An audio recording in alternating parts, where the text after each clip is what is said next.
Hey friends, welcome to Gardening with Creekside. Today we have a very special visitor, a guest with us yet again, your second visit. Yeah, in fact, second visit. Second visit, so none other than Mr. Jim Putnam of HortTube, a fellow North Carolinian. Yes, exactly. I didn't have to come far. No, you didn't. No, you didn't. No, yes. So he has come to visit us again. The last time you were here was, we think it was March of 21. Yeah, I think so. I think it was. And so a nice different time of year that he is back. You've done a lot. Things have happened in the last 2 years. Yeah. It's changed a little bit. Yeah, Absolutely. So it's amazing. We love having Jim here because Jim is an absolute, you're a wealth of information. I try. I can make it up if I don't know it. I sound really, if you sound like you know it. You can just fake it till you make it, exactly. right? Because you were saying you've been in this industry for 37 years. 37, yeah. I started out in a garden center, then I had a landscape company. I'm still a North Carolina landscape contractor, and then nursery, and then back to garden centers. I had 3 retail locations. And now you get the fun job of like traveling around everywhere. Seeing people, I love to see, I see people in the industry. I watch other people work now. That's what I do. So y'all were here and they were like, man, you got 1 or 2 things happening right now, don't you? And we're like, yeah, for sure. A lot of things. So we decided we're gonna like have you come back and like dig some holes or something. Well, I need to, but your clay might be heavier than mine. Yeah, so I might. It's pretty rough. It is pretty rough. Right. So we're excited because Jim, you work really closely with Southern Living Plants. I do. And we have got some great Southern Living plants here that they sent us early spring, and I have been holding on to them, waiting for the perfect spot to put them in. I think a lot of them are going to go up at the chicken coop because a lot of our customers and viewers are used to us at the chicken coop and have been waiting on cooler weather, rain. And I haven't walked up there and seen it yet. No, I know. I know you put some videos up. Yeah. We'll have to go up there. Okay. So I'm just trying to find the place to put these guys. And so Jim is going to kind of go through, and we're going to talk about the plants, because if anybody knows these plants inside and out, it's going to be Jim.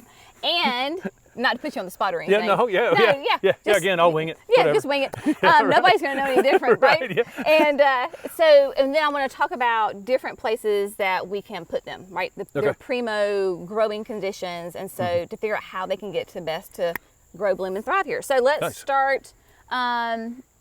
Let's start with what I already have in the ground. Okay. And then we'll go from there. Sure. So the berm is just not quite a year old. We started construction of the whole space in October. Yeah. Put the shrubs and the trees in November. So you're standing right beside a golden Oakland holly. Right. Now, so obviously this is going to be a nice, beautiful tree. Yes. But right now it's little. Yeah, right. It's little. So you can see that I tried to improvise with annuals that were very vigorous. Well, we do this too. Okay. This is part of our strategy in the garden is when you put something in the ground like this, if you put it out here in the full sun all day like this is, it'll actually kind of cook the roots on it and it'll slow them down some.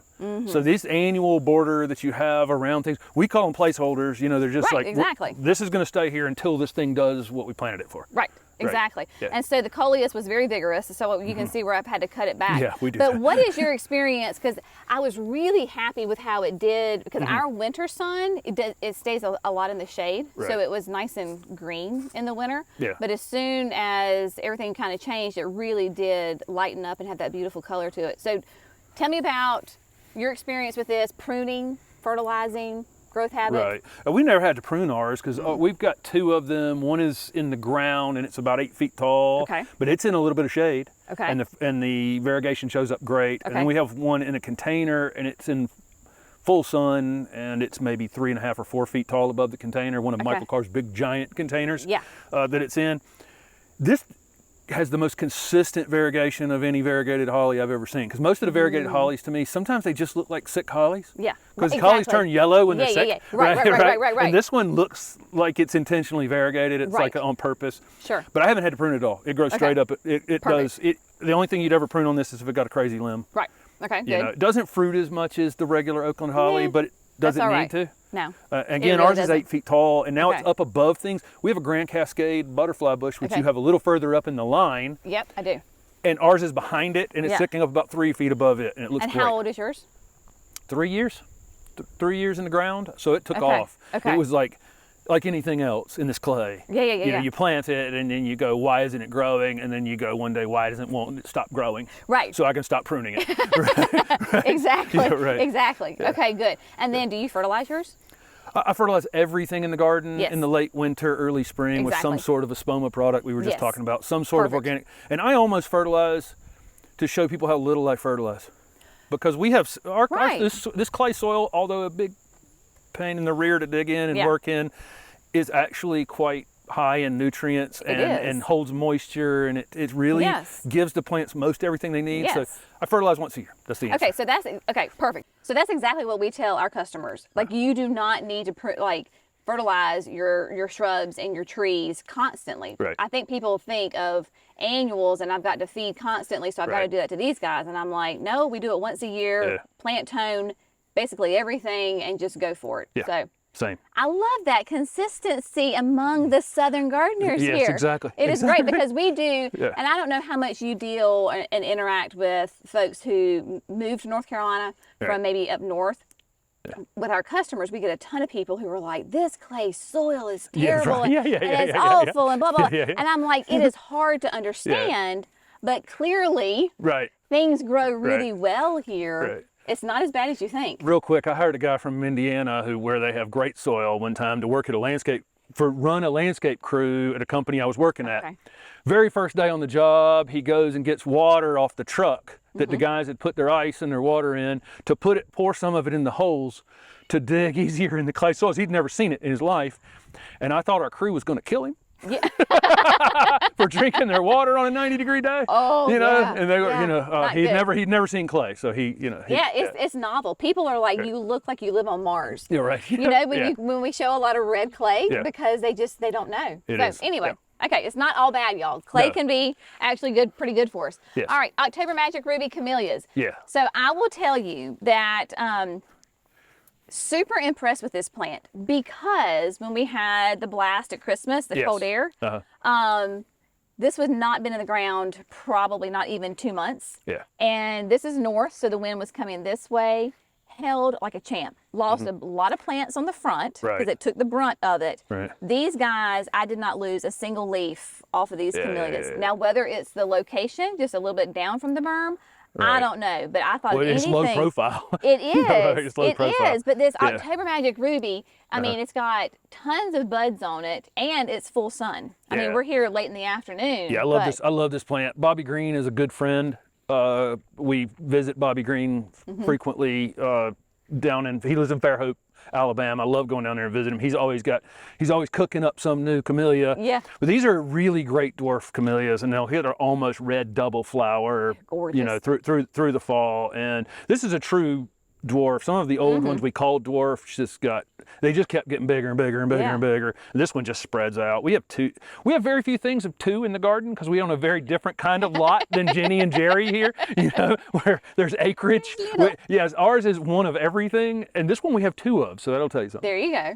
Right. Awesome. There you go. Yeah, so I'm very excited because last year when we put them in, obviously it was November, kind of newer plants. They weren't, I think we got maybe like 2 or 3 blooms off of them, but yeah, they're loaded this time. They are loaded, and in fact, the annuals have been so vigorous. I was like, now I know I have 3 in here. A Cleome is hiding 1, but they are doing great, and I cannot wait. Obviously, the annuals will come out so that these guys can shine in here. Nice. Yeah. All right. So that's kind of what I have in the garden down here. Now, we'll just start maybe up here and just work our way down. All right, Chef's Choice. Yes. So we got these for the first time, I think, in the spring, and super impressed. I mean, these are big old pots. We currently have some in gallons, but man, they have handled everything that our season can throw at it. It's a great plant. Well, ours is in a little too much shade at the house, but it's still growing fine. It would like to be a little more compact. The great thing about this plant is it's the perfect size. It's several things. It's obviously says Chef's Choice rosemary, so it's a good culinary rosemary. There are some rosemaries out there, believe it or not, that kind of have some of the ground cover ones. They're like good at covering the ground, but not good for eating. This one was picked obviously for that, but then also it's a mid-sized plant in that 3 to 4 foot kind of range, 2 to 3 foot kind of range. It's not a ground cover, and it's not a rosemary that'll get 6 feet tall. So it's the perfect size ornamental plant. It's evergreen. It blooms as it gets cooler. So as the nights get cooler here, you'll start to see some flowers on these. Awesome. it'll get cold, and then on the other side of winter, you'll get a few more flowers. And so this has been moved to salvia, and has that salvia type flower on it. The pollinators love, and February you're getting pollinators on those, which is fantastic to extend that. And so it says on here, as far as the tag goes, zones 8 to 10, because we're 7B. The thing about plants that are near the ground is they're going to gain a bit. What you need to know if you're in 7B and you're planting something that says 8A, that's not the plant that goes on the edge of your property and the wind, right? It's the plant that you put. You protect it a little bit. Yeah. It's the one that you put tuck up against the foundation or something like that. Right. We don't have any problem with rosemary in zone 7B of any kind. Yeah. I mean, and I want to say maybe we even got these last year. I've had these for a while. They've been sitting out with me for a while. They look great. Well, really, if you guys can grow them like that, you'll sell a lot of them. Yes. No, we can't keep them in stock. We cannot keep them in stock. Okay. And so I've learned, as you probably know, when those plants come in and you want them, I have to grab them because I talk about them and then I go to get my plant and, it's gone. And I'm like, oh, darn. All right, so rosemary. All right, now let's go into some fun fruits here. So we've got 2 blueberries, and then we have cute little Miss Figgy. Yes. So I have a fig tree that came from a cutting of my grandmother's, but this is an old traditional fig tree, massive. Right. Most people don't have enough room in their garden to have an old-fashioned fig tree. Yeah. But little Miss Figgy, it stays smaller. I will say in the ground, it picks up a little momentum in time. So I've planted 2 of them, and I probably shouldn't be, I don't know. The thing, it's got some size on it in the ground, but this one is great for a container. Any of you out there that want to grow a fig in a container, this thing has 7, 8, 9 figs on it. Yes. And it's been trapped in that little 2-gallon container. So that's the main difference for me, is if anybody wants to grow this on a patio, you're in an apartment and you have some outdoor space that you can grow something in, grab that plant because you can grow it as a container plant. You can grow it in a raised bed, that kind of thing. If you put it in the ground though, it's slower growing, but it will still, it's going to get some size on the tag it says 4 to 6 tall, 3 to 4 wide. You can keep it 4 to 6 foot. That's maintainable at. Gotcha. But it will try to get a little bigger. It will try to get a little bigger in the ground. That's just, I planted 2 of them now, and it's You're speaking from experience. Yeah, speaking from experience. Well, that's Figs are great, but again, I think really I would probably want to put one of the, if I had a container space and container garden, you wanted to pick figs out of your own garden. If you're trying to keep this one's, for whatever reason, it will grow well in a restricted space, and some of the other ones just won't. Well, no, but you're literally right. When you say it's been confined to a 2-gallon pot, I mean, it has. Right. And when I say we have thrown some bad, growing conditions at it, and it is still producing figs. Yeah. So cute. Little Miss Figgy is zones 7 to 10. My people do love the zones. They like for me to tell them the zones. Yeah, oh yeah, absolutely. Absolutely. So then, okay, blueberries. Yes. So we got 2 different kinds of blueberries here, which I just adore.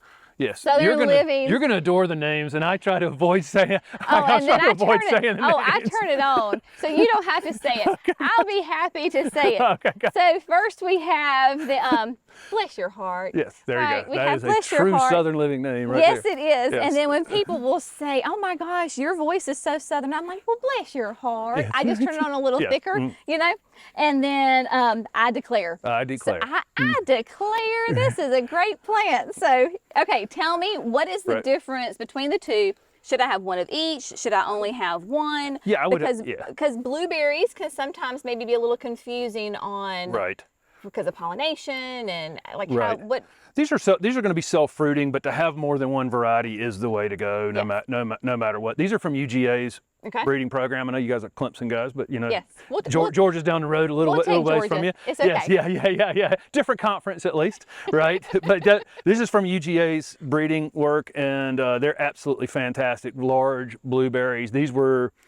I like blueberries that came out of breeding programs that are for farms, for that were picked for, then Florida does a great job on some of the southern varieties and UGA as well. But these are just great.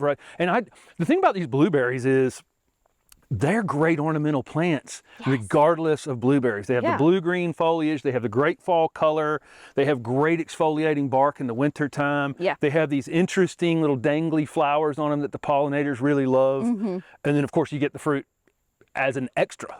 Absolutely. Almost, because they're just, these were also picked from that program because they also looked great as ornamental plants. They're heavy fruiting varieties that also would fit into somebody's ornamental landscape and still look great. Because I actually have, I believe it's one of the two, or maybe it's both of them in the backyard bed. And I have it mixed in with all sorts of different kinds of shrubs and perennials because you can just have it all mixed in there together and it's a beautiful plant that gives us delicious fruit. Yeah, I love them as ornamentals. And then, you know, hardy basically in zones 7 to 9. And then the size is that 4 to 5-ish, a little bit more columnar than wide, typical of the blueberry. And these are going to be, for anybody living in zone 7, we have the right amount of chill hours for these. So 7, 8, anybody in zone 7 or 8, look for these varieties. They should be pretty widely available at this point. Fantastic. All right, now let's get into some gold color. Okay, there we go. Because gold can sometimes be a little challenging, I find,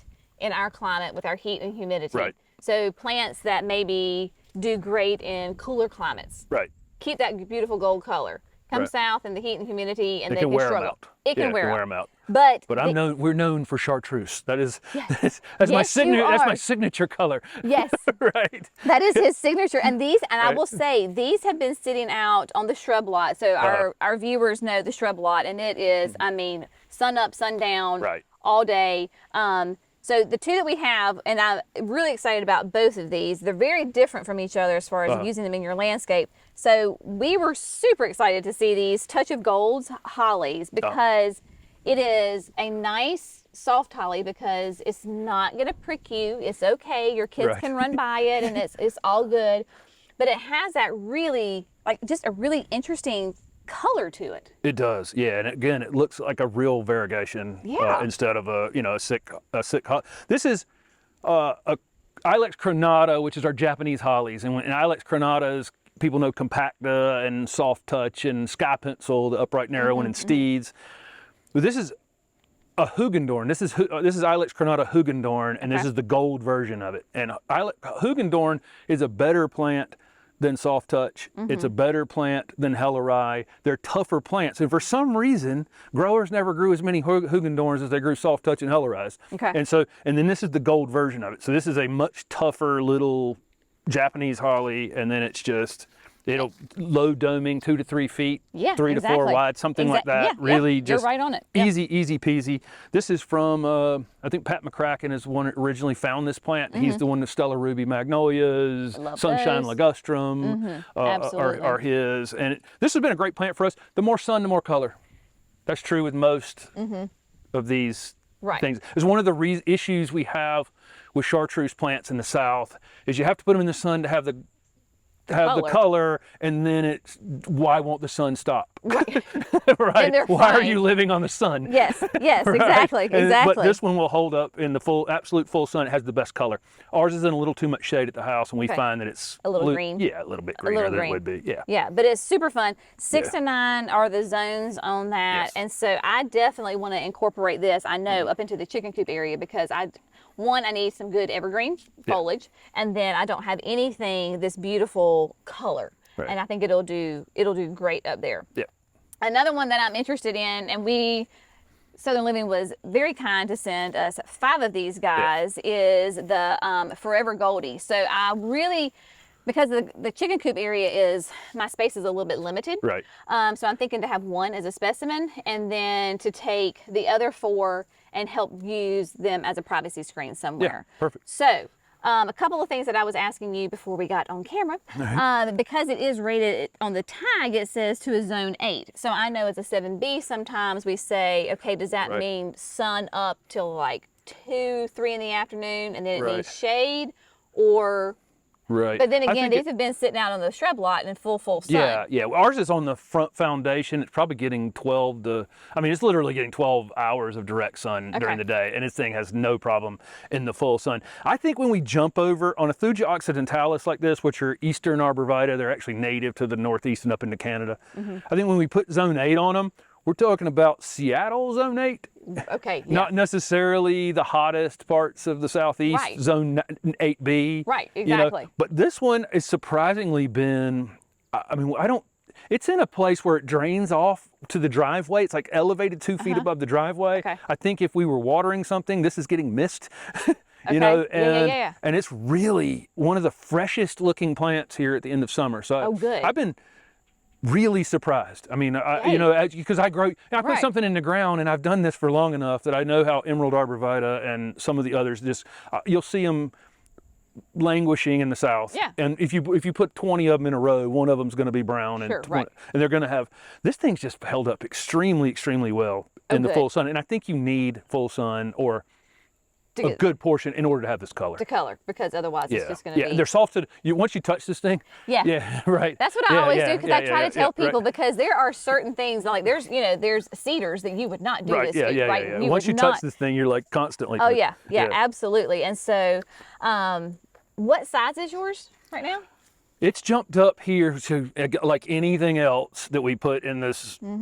In this heat and humidity and everything. It sat there and didn't do anything the first year. Maybe it grew this much. And this year it's probably grown a little over a foot this year. So it's probably up about here now. Okay. I think that it's going to put on the accelerator, you know, as time goes on. So I think this is a great corner foundation plant. Perfect. For anybody who's got that spot where you've got maybe a brick, that, you know, you can see the color in that, you know, against that brown container. If you have a brick house, this is a great corner foundation Because on the piece. tag it says 10 to 12 tall and 3.5 wide. So it is not going to overtake its space whatsoever. And I think it'll slow down at that height. And then you can shear it. If you wanted to keep this thing smaller, they're easy to shear. You would do it in the late winter, early spring. Just never strip it bare.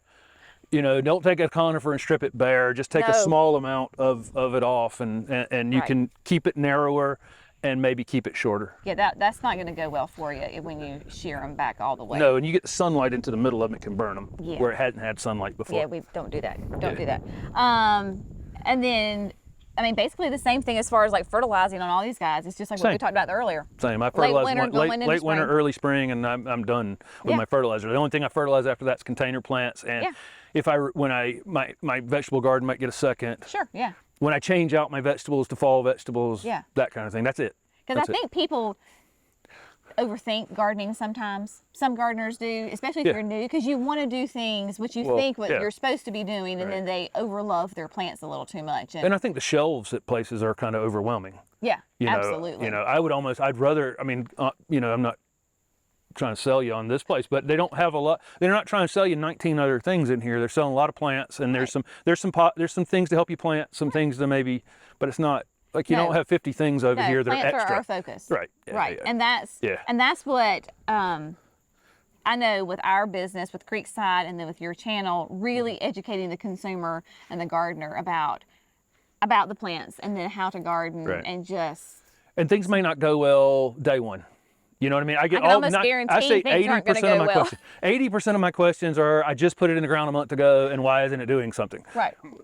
You just put it in the ground a month ago. That's the answer to 90% of those questions. And I think too, you're talking about, when we're talking about these specific plants and what you have and how they're growing, is the first year. And I tell people, keep it alive. If they just bare minimum, keep it alive. And then year 2 and year 3, it is going to explode. Yeah, that's exactly because with your trees and shrubs, I mean, it really takes 3 years to get them really happy and growing and getting to their full potential. And I say if it's in like the 2nd or 3rd year and it hasn't grown, that's when I assume that I planted it too deep. Maybe it was planted too deep in the container already. Something's going on, and then I might try to move it or raise it. And You got to investigate. Absolutely. All right. Let's see. Anything else? No, I think we got it. Anything Bernie that you just want to talk about real quick? No, I think I'm good. I'm gonna have a video on my channel, and this one will go up on your channel. So exactly. So if you do not follow Jim, I think everybody already follows Jim, but follow Jim, because Jim, and I mean this in the most endearing, affectionate way, you are the best plant nerd I have ever met. So whenever you're either in his presence or you are watching his videos, you are going to learn something. And so I know that you talked about that you first started doing videos because you wanted to focus on plants and give an 8-minute video, everything you ever wanted to know about a Forever Goldie, so that people could learn about it. And Jerry and I, before we met you, we would be looking at a plant and we're like, well, what's Jim say? Well, okay, because we can trust what you say, and you have just been a huge inspiration. I like to know where the plants came from. You know, I want to know wherever, even beyond knowing about them, I actually want to know where they came from. I want to know who did it, what they were thinking, why it was released, what made it better than the thing, why did it replace the thing that was, you know, is it better? You know, I kind of want to know the answers because, you know, people can say anything. Sure. Yeah, right. Yeah, absolutely. I'm too curious to just take somebody's word for anything. Right. He is a good plant scientist for sure. So yes, so Jim is going to do a video on his channel.